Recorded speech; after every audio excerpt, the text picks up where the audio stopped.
हमारी सरकार में विकास तो हुआ, विकास भी विरासत भी, ये हमारी सरकार की पहचान है। एक मिनट माननीय सदस्यगण, आप बैठे बैठे कमेंट्स नहीं कह रहे और सीनियर लीडर महाराज जी की तो आदत पड़ गई बैठे बैठे कमेंट्स करने की। राष्ट्रपति का अभिभाषण हो तो कमेंट्स करे, तो कमेंट नो, गलत नो। धन्यवाद अध्यक्ष जी, धन्यवाद अध्यक्ष जी। क्योंकि मैंने विकास भी और विरासत की बात भी की, तो दयानिधि मारन जी का चिल्लाना तो सही था, क्योंकि इनके नेता वहां पर बैठ बैठ कर कहते हैं कि सनातन धर्म बीमारी की तरह, इसको जड़ से मिटाना है। इनके नेताओं ने वहां पर कहा है, इनके नेताओं ने कहा है। शर्म आनी चाहिए, माफी मांगनी चाहिए देश से इनको। अगर ये मुझे चाहते मेरा भाषण उस दिशा में जाए तो मुझे करने में कोई आपत्ति नहीं है, लेकिन ये शब्द जो इन्होंने कहे, सनातन धर्म को जो नीचा दिखाने का प्रयास किया, सनातन धर्म को आपने एड्स HIV के साथ जोड़ने का काम किया, इनके पार्टी के नेताओं ने जो कहा, ये मंजूर नहीं है। अरे मुगल आए आकर चले गए, अंग्रेज आए आकर चले गए, सनातन था, सनातन है और सनातन रहेगा।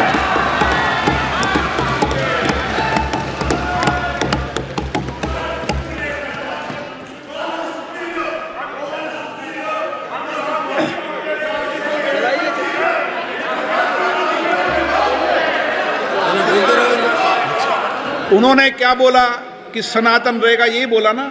आपको आपत्ति है सनातन रहने पे? चलिए। अध्यक्ष जी, हम सबके जीवन में जो 500 साल तक हमारी पूर्व की पीढ़ियों के जीवन में भी जो समय नहीं आया, हम सौभाग्यशाली, हम कोविड से भी बच गए, और जो 500 साल में किसी को अवसर नहीं मिला, वो हमारी आंखों के सामने भव्य और दिव्य राम मंदिर का निर्माण भी हुआ।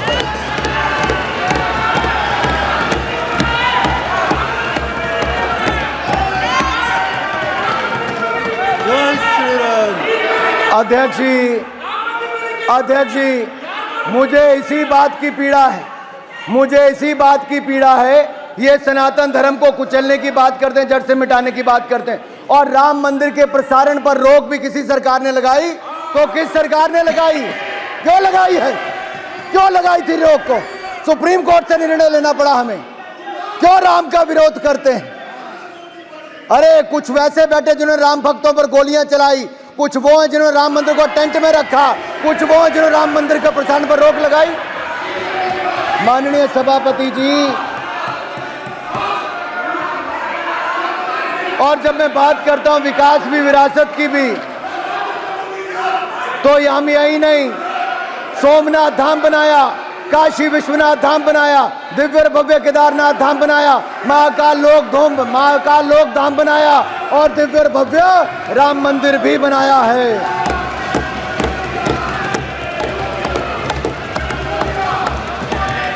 हमने बौद्ध सर्किट भी बनाया, करतारपुर कॉरिडोर, करतारपुर दा लांगा भी खुलवाया, जो कोई नहीं करवा पाया।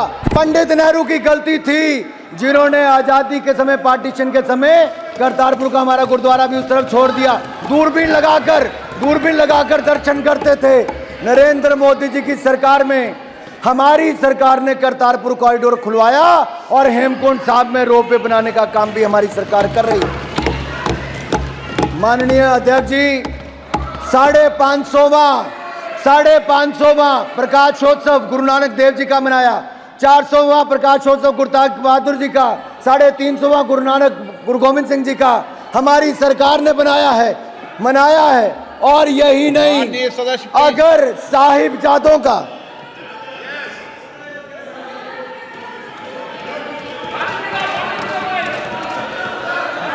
अगर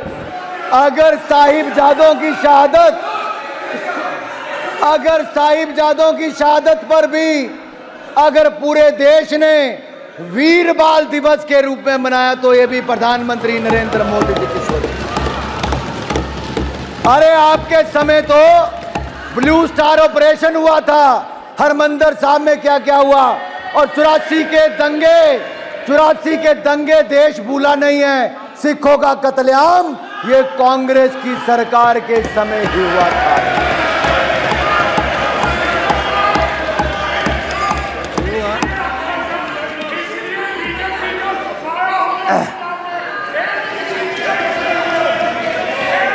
माननीय अध्यक्ष जी, भारतीय जनता पार्टी को समर्थन मिला है पंजाब में कि हमारा वोट शेयर 3 गुना ज्यादा पंजाब की जनता ने बढ़ाया है। लेकिन मैं इन लोगों से ज्यादा अपेक्षा रखता भी नहीं। अरे इन्होंने इस चुनाव में भय भ्रम की राजनीति की और इन्होंने यहां तक कि वो लोग जो प्रधानमंत्री जी के बारे में कहते थे बोटी बोटी नोच लेंगे, आपने उनको भी टिकट देकर सांसद बनाने का काम किया। क्या कहते थे? बोटी बोटी। मैं पूछता हूं साहब, क्या कहा? अरे किसको टिकट दिया? टुकड़े टुकड़े की सोच वाले टुकड़े टुकड़े गैंग वालों को कांग्रेस में शामिल किया और उनको फिर टिकट देने का काम भी किया। अरे जो अफजल गुरु की फांसी माफ कराने की बात करते हैं उनको दिया, जो भारत का नामो निशान मिटाने की बात करते हैं उनको कांग्रेस ने टिकट क्यों दिया? मेरा सवाल ही खड़ा होता है। मैं सवाल पूछता हूं सभा पटल से, ऐसी कौन सी मजबूरी थी कि राहुल गांधी जी को प्रतिबंधित? एक मिनट, सभा पटल से नहीं, सभा पटल के माध्यम से। पानी माननीय सदस्य को करेक्शन कर ले, सभा पटल से नहीं, सभा पटल के माध्यम। बिल्कुल, मैं क्षमा चाहता हूं अध्यक्ष जी, आपके माध्यम से करेक्ट कर दे। मैं यही बात दोबारा आपके माध्यम से कहना चाहूंगा अध्यक्ष जी, मैं आपका संरक्षण चाहता हूं। अगर मेरी बार में सत्य ना हो तो मुझे कोई भी खड़ा होकर टोक सकता है। ये क्यों आप कह सकते हो टोक सकता है? आपको अधिकार दिया है क्या? कोई नहीं टोकेगा, सबको अपनी बात आपका बहुत धन्यवाद अध्यक्ष जी, आपका संरक्षण ऐसे ही मिलता रहे तो धन्यवाद। प्रस्ताव पे चर्चा अच्छी हो जाएगी। अध्यक्ष जी, सवाल ये खड़ा होता है कि जिस सदन में हम बैठे हैं, घटना पुराने सदन की है, क्या देश का कोई भी व्यक्ति संसद पर हमला होना देखना चाहेगा? क्या आप में से कोई चाहेगा? तो जो उस हमले में शामिल थे, क्या उनको कड़ी से कड़ी सजा मिलनी चाहिए थी कि नहीं मिलनी चाहिए थी? अगर उनको कड़ी से कड़ी सजा देश के न्यायालय ने दी, फांसी की सजा दी, तो बचाने के लिए सड़कों पर जो उतरे उनके साथ आप समर्थन कर रहे हैं? उनके साथ आप उतर गए बचाने के लिए। अरे कोई और नहीं मिला 140 करोड़ भारत में? क्या मजबूरी थी इनकी? क्या मजबूरी थी? और अब आप चुनाव जहां से लड़ने गए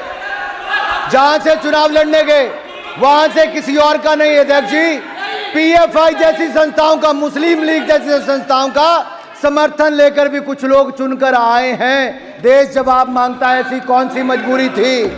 कौन सी मजबूरी थी? कौन सी मजबूरी थी? अरे इनका इतिहास ही वैसा रहा है।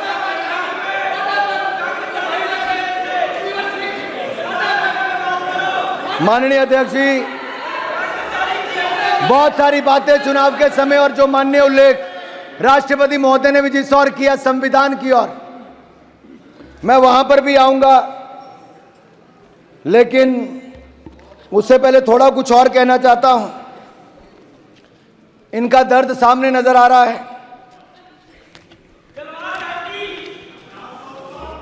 इनका दर्द नजर आ रहा है। 3 बार प्रयास करने के बाद भी जो 100 के आंकड़े तक नहीं पहुंच पाया, 99 पर ही रुक गया। वो तो यही कहते हैं, दिल के अरमा आंसुओं में बह गए। इतनी नौटंकियों के बाद भी 99 पर ही अटक कर रह गए। दिल के अरमा आंसुओं में बह गए। तीसरी बार भी विपक्ष में आकर बैठ गए। माननीय अध्यक्ष जी, देवर इन द नर्वस 90s, ये नर्वस 90s में आके इनके हाथ पैर फूलने शुरू हो गए। एक बात मैं कहना चाहता हूं, एक बात तो अच्छी हुई अध्यक्ष जी कि माननीय राहुल गांधी जी नेता प्रतिपक्ष बने हैं। मैं अपनी ओर से राहुल गांधी जी को नेता प्रतिपक्ष बनने पर बहुत बहुत बधाई और शुभकामनाएं देता हूं। राहुल गांधी जी का नेता प्रतिपक्ष बनना इसलिए भी महत्वपूर्ण है क्योंकि पिछले 2 दशकों में ये पावर विदाउट रिस्पॉन्सिबिलिटी एंजॉय कर रहे थे, ये मजा लेते थे। लेकिन अब इनको पावर के साथ साथ रिस्पॉन्सिबिलिटी भी लेनी पड़ेगी। इसलिए जो मोदी जी को कहते हैं कि मोदी जी की तीसरी टर्म अग्नि परीक्षा है, ये तीसरी टर्म मोदी जी की अग्नि परीक्षा नहीं, ये अग्नि परीक्षा विपक्ष की है, विपक्ष के नेता की है। क्या वो विपक्ष को एकजुट रख पाएंगे? क्या वो पहले की तरह जो 50%, माननीय अध्यक्ष जी, जिनको लोकसभा बंक करने की आदत थी, 50% से कम हाजिरी थी, क्या वो सारा दिन लोकसभा में बैठ पाएंगे? अच्छा नहीं है, ओह आज भी नहीं है अध्यक्ष जी। क्या वो लोकसभा में बैठ पाएंगे? देर शाम तक बैठना पड़ेगा। जैसा माननीय प्रधानमंत्री जी इस पार्लियामेंट हाउस में रहते हैं, अब आपको अनुपस्थित जमींदारी नहीं चलेगी। Absentee landlordism want work, absentee landlordism want work. अध्यक्ष जी, माननीय अध्यक्ष जी,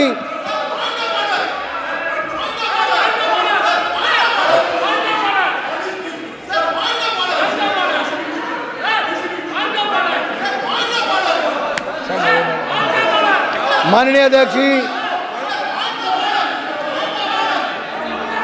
अध्यक्ष जी, कुछ लोगों की बार माननीय अध्यक्ष जी, एक और देश ने देखा है कि कैसे हमारे वैज्ञानिकों की मेहनत के कारण जो दुनिया का कोई देश नहीं कर पाया, वो चंद्रयान मिशन की सफलता ने करके दिखाया है। चंद्रमा के दक्षिण ध्रुव पर तिरंगे का मान सम्मान बढ़ाने वाला देश हमारा भारत दुनिया का पहला देश बना है, पहला देश बना। अगर आप ये खबर फेसबुक पर देख रहे हैं तो वीडियो को लाइक करके पेज को फॉलो करें। इसके अलावा अगर आप इस खबर से यूट्यूब के जरिए जुड़े हैं तो चैनल को सब्सक्राइब करके बेल आइकन दबाना बिल्कुल ना भूलें। नमस्कार।